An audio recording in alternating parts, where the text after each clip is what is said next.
Lord, thank you po sa magandang araw ngayon. Lord, sana po ay pagtabayan niyo, magiging biyahe namin ngayon sa pagtabayan namin. Layo niyo po lahat ng kapamakan. At sana po, Lord, wag po sana niyo hayaan mga ang aming mga kamay para mga note. Lord, thank you po sa lahat ng biyayang tinitingin sa aming araw. At layo rin po kapamakan ng aming mga pamilya, mga kaibigan at pamilya. Lord, sa ngayon po, ito lang aming hinihiling.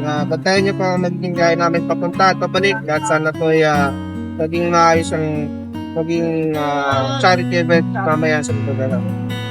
Jesus name, amen. Amen. Amen.